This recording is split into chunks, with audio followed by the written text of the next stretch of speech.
नमस्कार दोस्तों, जीनियस कट्टा चैनल में आप सबका स्वागत है।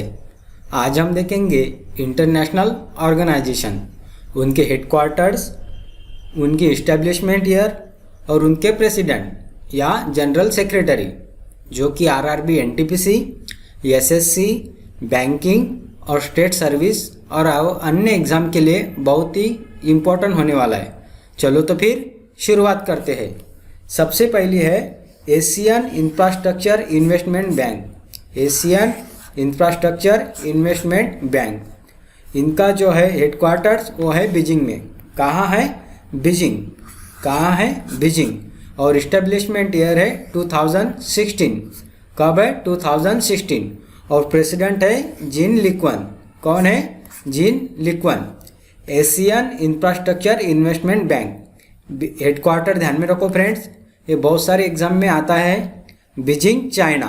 और इस्टेब्लिशमेंट ईयर है 2016। और प्रेसिडेंट कौन है? जिन लिक्वन। फ्रेंड, अभी आरआरबी एनटीपीसी की एग्ज़ाम चल रही है, उसमें वो इंटरनेशनल ऑर्गेनाइजेशन के हेडक्वार्टर पूछ रहे हैं और उनके प्रेसिडेंट या जनरल सेक्रेटरी। तो इसके वजह से ये बहुत ही इम्पोर्टेंट होने वाला सेशन है, तो आप कॉन्सेंट्रेशन से इसको देखें। उसके बाद है न्यू डेवलपमेंट बैंक। क्या नाम है? New development bank, BRICS. BRICS संगठन की है ये न्यू डेवलपमेंट बैंक।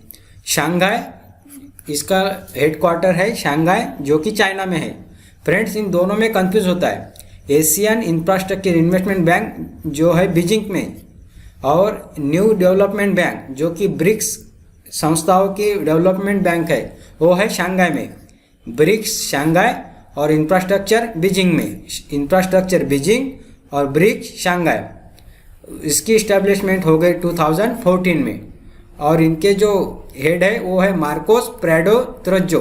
मार्कोस प्रेडो त्रोज्जो। उसके बाद आता है एशियन डेवलपमेंट बैंक। उसके बाद है एशियन डेवलपमेंट बैंक। इसकी हेडक्वार्टर है मंडालियोन, फिलीपींस। मंडालियोन, फिलीपींस। इस्टेब्लिशमेंट ईयर है 1966। कब है? 1966। और उनके जो हेड है मसात्सुगु असाकावा। मसात्सुगु असाकावा इनके हेड है। उसके बाद है international monetary fund. International monetary fund, इनका जो हेडक्वार्टर है वो है वाशिंगटन डीसी। कहाँ है? वाशिंगटन डीसी, जो कि यूनाइटेड स्टेट में है।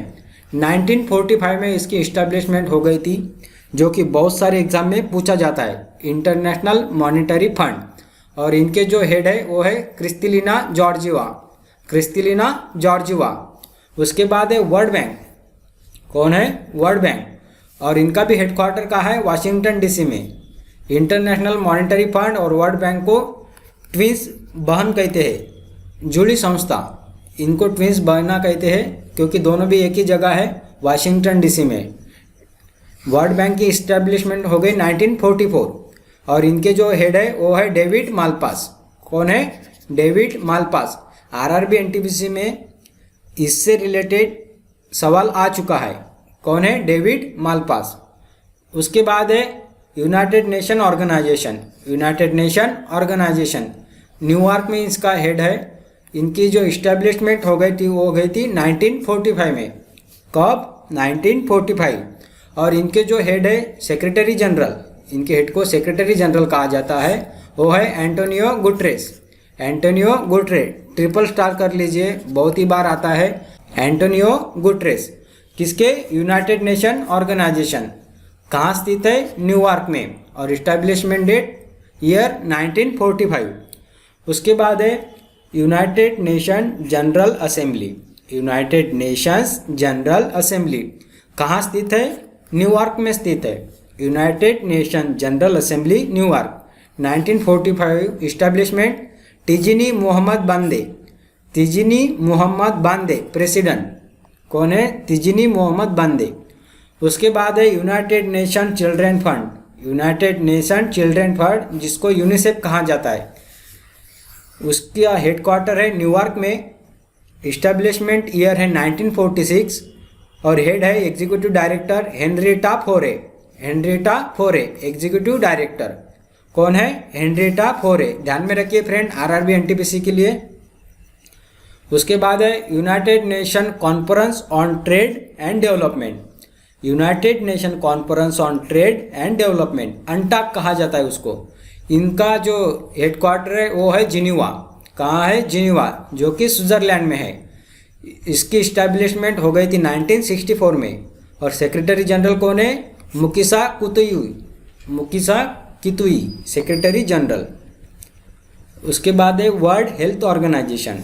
वर्ल्ड हेल्थ ऑर्गेनाइजेशन, इनका जो हेडक्वार्टर है वो है जिनीवा स्विट्ज़रलैंड।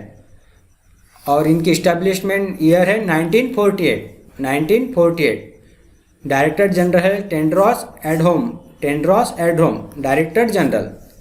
फ्रेंड्स, इसको ध्यान में रखिए, कोरोना के टाइम बहुत ही इंपॉर्टेंट था वर्ल्ड हेल्थ ऑर्गेनाइजेशन की भूमिका। इसके वजह से इसके बारे में सवाल आ सकता है। जिनीवा स्विट्ज़रलैंड, इस्टेब्लिशमेंट ईयर है 1948। और इनके जो डायरेक्टर जनरल है टेड्रोस एडहोम।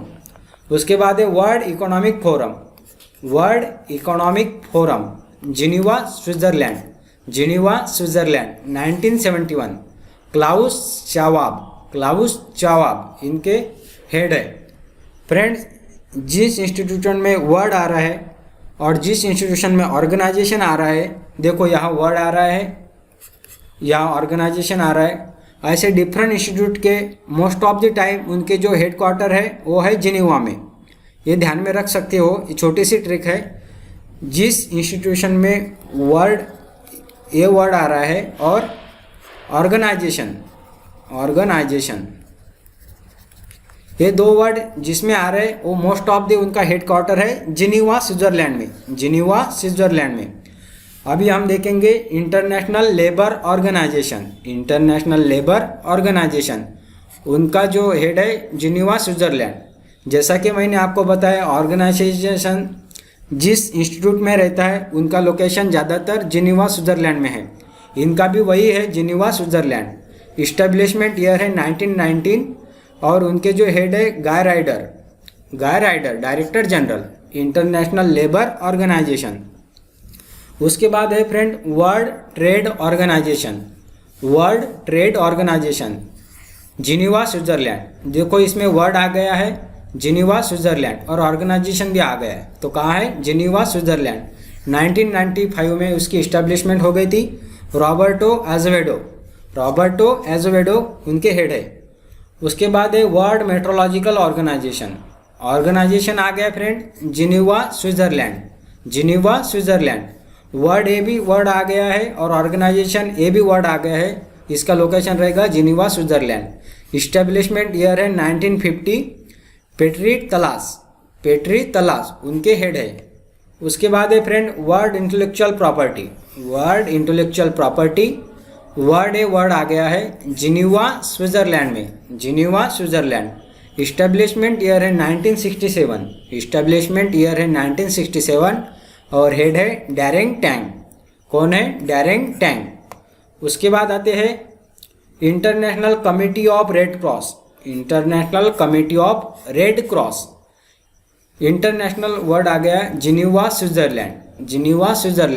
और ईयर है 1863।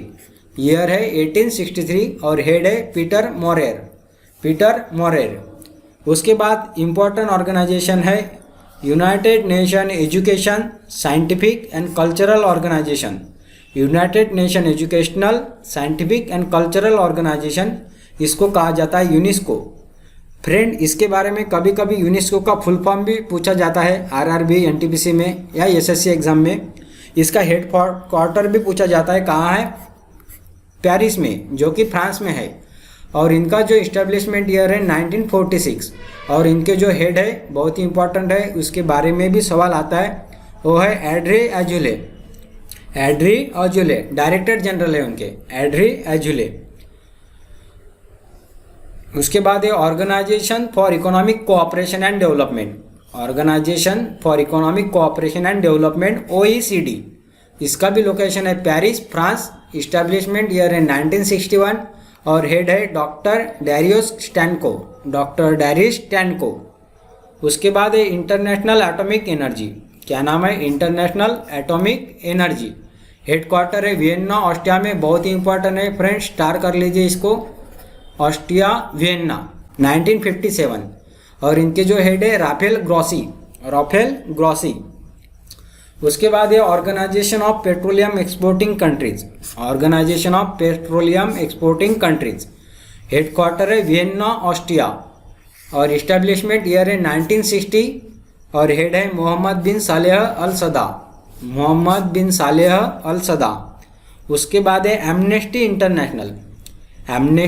इंटरनेशनल, हेडक्वार्टर लंदन जो कि यूके में स्थित है और इस्टेब्लिशमेंट ईयर है 1961। कौन सी ईयर है? 1961। और सेक्रेटरी जनरल है कुमी नायडू सेक्रेटरी जनरल। उसके बाद है इंटरनेशनल मेरीटाइम ऑर्गेनाइजेशन जो कि लंदन यूके में स्थित है। कहाँ? लंदन यूके में। इस्टेब्लिशमेंट ईयर है 1948 और हेड है किचाक लिम। उसके बाद है कॉमनवेल्थ ऑफ नेशन जो कि लंदन यूके में उसका हेडक्वार्टर स्थित है। इस्टेब्लिशमेंट ईयर है 1931 और हेड है क्वीन एलिजाबेथ टू और सेक्रेटरी जनरल है पैट्रिसिया स्कॉटलैंड जो कि स्कॉटलैंड के पैट्रिसिया। उसके बाद है South Asian association for regional cooperation. Friend बहुत ही इंपॉर्टेंट है, ट्रिपल स्टार कर लीजिए। South Asian association for regional cooperation, SAARC, इसको सार्क कहा जाता है। South Asian association for regional cooperation, Kathmandu Nepal. और इनका जो इस्टेब्लिशमेंट ईयर है 1985। कब है? 1985। और सेक्रेटरी जनरल है अमजाद हुसैन बिसियाल सेक्रेटरी जनरल। फ्रेंड बहुत ही इंपॉर्टेंट है सार्क, उसका फुल फॉर्म भी ध्यान में रखिए, south Asian association for regional cooperation. उसके बाद आता है Asian association of south east nation, headquarter है जकार्ता इंडोनेशिया। कहाँ है? Jakarta Indonesia. और इस्टेब्लिशमेंट ईयर है 1967 और सेक्रेटरी जनरल है डेटो लिमजॉक होय। उसके बाद आता है नॉर्थ अटलांटिक ट्रीटी ऑर्गेनाइजेशन जिसको नाटो कहा जाता है। हेडक्वार्टर है ब्रुसेल्स बेल्जियम। इसका आरआरबी एनटीपीसी में सवाल आ चुका है। ब्रुसेल्स बेल्जियम 1949 में उसका इस्टेब्लिशमेंट हुई थी और सेक्रेटरी जनरल है जे स्टोल्टेनबर्ग सेक्रेटरी जनरल। उसके बाद है इंटरनेशनल क्रिकेट काउंसिल, हेडक्वार्टर है Dubai UAE United Nation Emirates. Establishment year है 1909 और चेयरमैन है शशांक मनोहर। कौन है? शशांक मनोहर, आईसीसी। उसके बाद है friend food and agriculture organisation,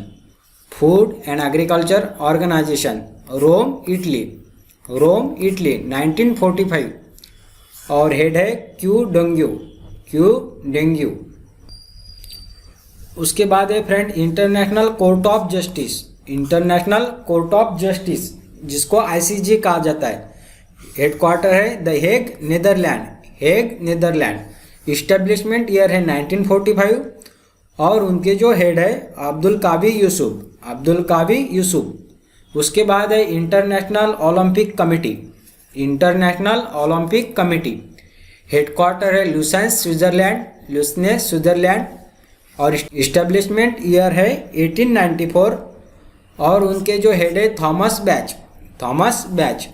उसके बाद है the federation of international football association, FIFA, the federation of international D football association, headquarter है ज्यूरिख स्विट्जरलैंड में और ईयर है 1904 और उनके जो हेड है Gianni Infantino. World Wildlife Fund for Nature, उनकी जो हेडक्वार्टर है avenue du Mont Blanc, Gland Switzerland. World Wildlife Fund for Nature, Gland Switzerland 1961 में उसकी इस्टेब्लिशमेंट हो गई थी और उनके जो हेड है कॉर्टर रॉबर्ट्स। उसके बाद फ्रेंड बहुत ही इंपॉर्टेंट है बिमस्टेक जिसका फुल फॉर्म पूछा जाता है, Bay of Bengal Initiative for Multi Sectoral Technical and Economic Cooperation. क्या है full form? Bay of Bengal Initiative for Multi Sectoral Technical and Economic Cooperation, headquarter है ढाका बांग्लादेश, ढाका बांग्लादेश। इस्टेब्लिशमेंट ईयर है 1997 और हेड है मोहम्मद शादिदुल इस्लाम, मोहम्मद शादिदुल इस्लाम, बिमस्टेक। उसके बाद है World Anti Doping Agency, World Anti Doping agency, headquarter है मॉन्ट्रियल कनाडा। कहाँ है? Montreal Canada. इस्टेब्लिशमेंट ईयर है 1999 और उनके जो हेड है क्रेग रिडी, क्रेग रिडी। उसके बाद है सबसे लास्ट और बहुत ही important Bank for International Settlement, Bank for International Settlement. इसका जो हेड है Basel Switzerland, Basel Switzerland. 1930 president है जेन्स वेड्समन, जेन्स वेड्समन। तो फ्रेंड इसी प्रकार आज हमने इंटरनेशनल ऑर्गेनाइजेशन देखे, उनका हेडक्वार्टर देखा, इस्टेब्लिशमेंट ईयर देखा, प्रेसिडेंट या जनरल सेक्रेटरी देखे, जो कि बहुत ही इम्पोर्टेंट है। आरआरबी एनटीपीसी में इसके बारे में मिनिमम 1 तो 2 सवाल आ रहे हैं। इसके वजह से इसके बारे में और ज़्यादा जानना आपके लिए बहुत ही इम्पोर्टेंट रहेगा। ये पढ़ लो, इसमें से सवाल आएंगे। अगर आपको ये वीडियो अच्छा लगता है तो लाइक करें, शेयर करें और सब्सक्राइब करें। अंत में तो मैं यही कहूँगा, जहाँ न पहुँचा राशन वहाँ पहुँचा दो मेरा भाषण, जिसकी वजह से इसका बेनिफिट सबको मिले। Thank you.